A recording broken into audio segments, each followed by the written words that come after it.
Hi everybody, this is Angie from Tourangie.com, and this is a Norwegian video. I choose Norwegian most of the time for my cruises. I love it. I love the destinations. As you can tell, this is a Europe cruise, and I did a Europe cruise last year for Christmas.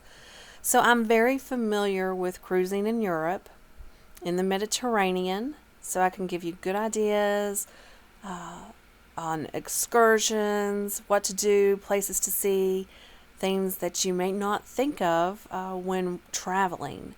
So give me a yell. I can help you book your next travel adventure.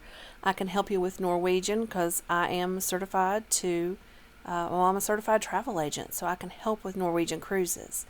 Now, first off, this is some of the views of Rome. That was an overlook just a few minutes ago. This is Piazza Navona. This was during their Christmas market and the fountains. There's actually some dancing going on at one of the fountains. But I have all kinds of videos here of Rome and some of Florence for you to see, just to prove that I have been here. I know what it's like and I know what to expect. So I can help you plan your next great adventure. And not only with just arriving in Rome and getting on a cruise ship, the transportation to and from the hotel, the airport, even the hotel rooms, I can help with all of this. I'm very familiar with this area and spent some time in Rome before my cruise. There are several cruises that, of course, are in the Mediterranean for Norwegian Cruise Line.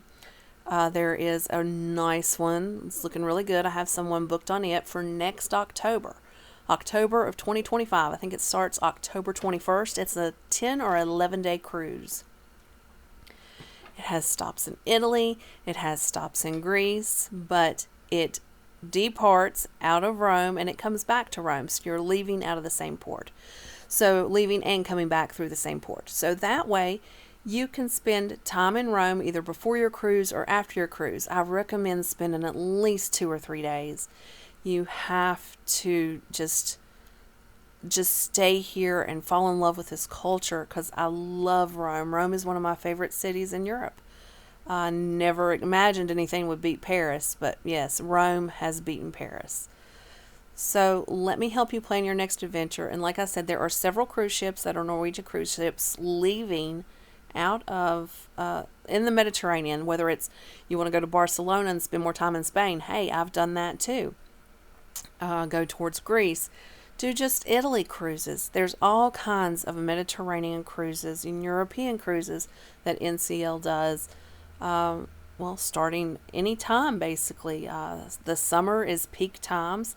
Then there's some transatlantic cruises where you can leave from Florida or New York and go to Europe, or you can go to Europe and come back to the United States. It's up to you. It's on how much time you want to spend or how much time you have to spend on a great vacation.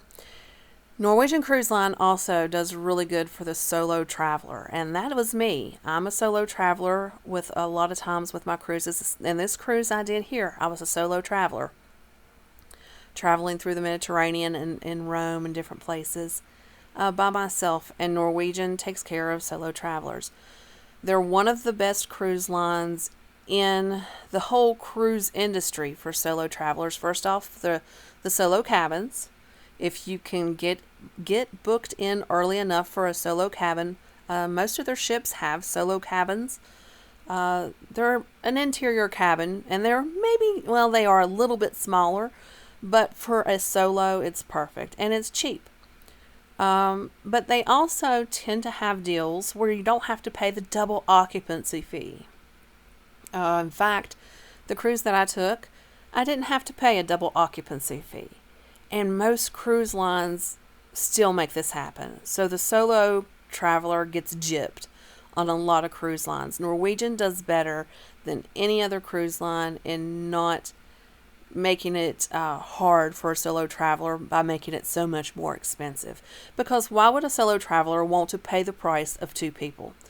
Exactly, they don't. And Norwegian is really, really good for having some deals and different things in certain cruises that are geared to solo traveler. Now, the whole ship is not a solo ship. Absolutely not. In fact, this cruise that I was on, there were 300 solos on that cruise. That is a large amount of solos on a cruise ship, but they had eliminated the double occupancy fee. So you have to look into that. And that is what I'm good for. I'm a travel agent, and I can help you find deals, find rooms that don't have double occupancy fee or have solo cabins on their cruise ships, so you can have an amazing vacation without having to pay that double occupancy fee that most of the other cruise lines just say, yep, you've got to do it. I know Royal Caribbean does it that way, Celebrity, even Carnival. There's a lot of them that have, oh, you've got to pay that double occupancy. So Norwegian is really good about having deals for the solo traveler. Right now you can see that I have moved into my videos. I'm in a church, and this is in Florence. This is the church where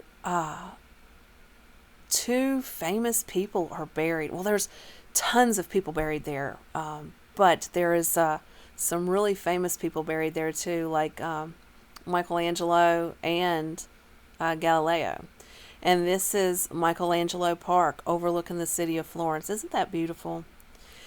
Well, this is where I'm going to be ending my video, but I wanted to just give you a video and talk about travel and cruising and Norwegian Cruise Line, which is one of my favorite cruise lines to travel on. So give me a yell if you'd like to book, and I can get you a little bit of money off that you wouldn't expect or can by yourself. Talk to you later. Bye-bye.